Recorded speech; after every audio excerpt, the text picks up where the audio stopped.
Olá, me chamo Luan e hoje, no resumo físico, irei abordar sobre reparo tecidual. Bom, a pele é considerada como o maior órgão do corpo humano e é a primeira barreira de proteção do organismo contra os agentes externos e por isso está sujeita a constantes agressões. Sua capacidade de reparação é muito importante para a nossa sobrevivência. Essa lesão tecidual se decorre de dois processos, regeneração e reparo. A regeneração resulta na restituição completa do tecido perdido, e já o reparo ele pode restaurar algumas estruturas, mas pode haver algum desarranjo.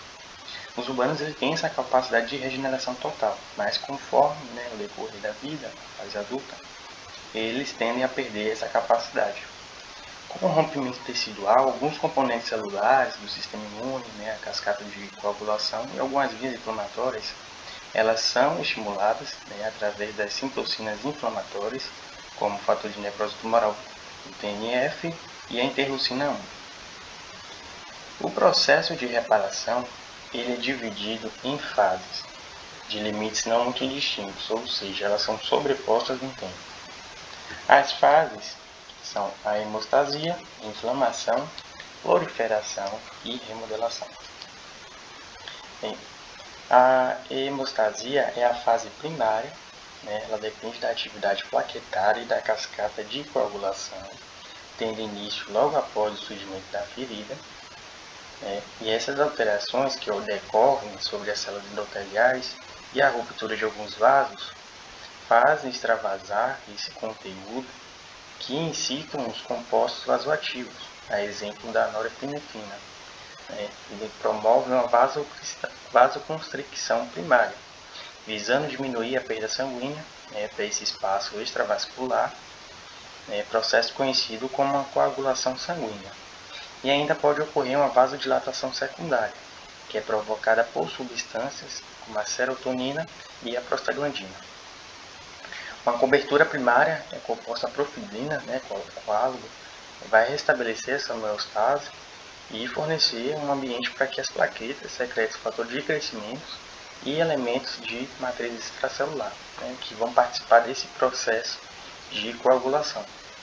Nessa fase, ocorre o processo de dor mediante a ativação dos nossos receptores polimodais, mediante ativação mecânica, química e térmica na região lesionada, realizando a liberação de substância P, principalmente, e outros neuropeptídeos. E a migração de alguns macrófagos em resposta disso, que secretam alguns fatores específicos que vão reger o processo de reparação tecidual, as próximas fases. Bom, na fase inflamatória, a fase inflamatória ela é caracterizada por inúmeros mediadores químicos e algumas migrações de células inflamatórias, como leucócitos, macrófagos e linfócitos. O processo é intensificado através das vênulas e extravasamento de alguns conteúdos pelos capilares. Esses eventos eles são controlados pelo suprimento sanguíneo, além da permeabilidade capilar, que há uma vasodilatação. Essa fase ela é conhecida como fase turbulenta. Ocorre a ativação de algum mecanismo controlador centrais, denominado de inflamação neurogênica. Ou seja, esse processo inflamatório ele passa a ser coordenado pelo sistema nervoso central. Bom, a lesão tecidual ela ativa esses nossos receptores polimodais, que levam informação ao trato anterolateral da medula, pelas vias somatosensoriais e que possui referências no hipotálamo, que é a regulação central. E como resposta pode ser representado por via nervosa simpática, com a liberação de fosfolipídios, principalmente de prostaglandina, promovendo a vasodilatação, ou pela via de liberação hormonal, que ativa o córtex da glândula suprarrenal, promove a liberação de cortisol mediante o estresse, e esse processo de retroalimentação provoca essa inflamação local. Bom, inicialmente, o tipo de célula predominante é o leucócito, que tem vida breve e atua principalmente como função fagocítica. E surge durante essa injúria solar e permanece por período de 3 a 5 dias, responsável principalmente pela fagocitose de bactérias. Já os macrófagos, elas também apresentam capacidade fagocítica, né, além de atuarem como células apresentadoras de antígenos e alguns fatores de crescimento, que ditam, né, o processo de cicatrização. O macrófago é predominantemente do terceiro ao quinto dia, após a lesão. Fagocita bactérias, corpos estranhos e ativa o desenvolvimento de tecido de granulação. Os linfócitos eles apresentam entre 6 a 7 dias após a injúria. A quantidade de linfócitos na ferida ela é menor do que na circulação. Eles secretam linfocinas importantes, além de aumentar o estágio, né, inicial da cicatrização através da estimulação de macrófagos, células endoteliais e fibroblastos. Bom, na fase proliferativa, a gente tem a reparação do tecido conjuntivo e do epitélio. Na reparação do tecido conjuntivo, ocorre a formação do tecido de granulação, com a formação e proliferação de algumas células endoteliais e dos fibroblastos. Esse processo de proliferação de fibroblastos, que são células que ficam na superfície da pele, ocorre devido a um processo chamado de fibroplasia. Os fibroblastos eles iniciam a síntese e secreção de componentes da matriz extracelular, como ácido hialurônico, fibronectina e fibras do tipo 1, colágeno do tipo 1 e tipo 3. Associado a essa proliferação e crescimento interno dos capilares, que é a angiogênese. Como consequência disso, o tecido ele é formado, recebendo a denominação de tecido de granulação, devido a essa aparência granular pela presença de inúmeros capilares. Uma vez estabelecido esse fluxo sanguíneo e a oxigenação, o principal desencadeador da angiogênese é reduzido e os vasos neoformados começam a diminuir. A partir desse evento, inicia a contração das paredes marginais da lesão. Esta ação ela é realizada principalmente pelos fibroblastos, os quais se diferenciam depois em miofibroblastos. O miofibroblasta é uma célula que está presente nesse tecido de granulação, e tem essa capacidade de contração, reduzindo a área de sangramento e facilitando essa epitelização. Esses miofibroblastos eles se aproximam das margens das feridas, forçando as fibras de colágeno a se sobreporem, e se entrelaçarem.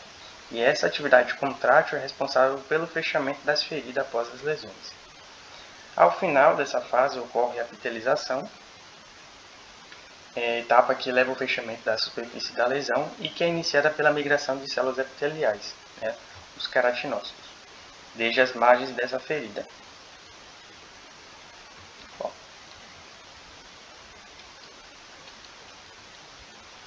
a fase de remodelação é a última fase de cicatrização, ocorre no colágeno e na matriz. Dura meses e é responsável pelo aumento da força de tensão e pela diminuição do tamanho da cicatriz do eritema. É o período no qual os elementos separativos da cicatrização são transformados para um tecido maduro. E durante a remodelagem ocorre diminuição da atividade celular, e o número de vasos sanguíneos, além de perda do núcleo dos fibroblastos, levando à maturação da cicatriz. O número de células tende a diminuir, e existe um aumento na síntese e produção de colágeno do tipo 1. As fibras de colágeno elas são dispostas de formas paralelas, às linhas de tensão, formando alguns feixes, preferencialmente de forma intercruzada, enquanto as fibras orientadas são digeridas pela colagenase.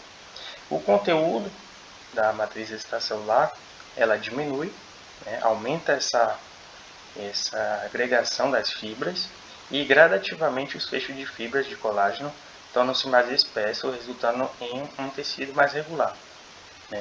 Assim, a lesão torna-se mais resistente após o colágeno ter sofrido maturação e, com a evolução do processo, acentua-se a deposição de colágeno e a maioria das células desaparece, observando-se a apoptose de alguns fibroblastos e células endoteliais. formando finalmente o tecido cicatricial.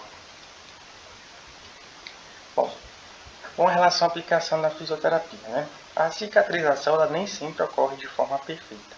Então pode gerar algumas cicatrizes hipertróficas e queloides, né? E hoje em dia a gente faz algum uso de algumas técnicas que visam promover uma cicatriz mais estética.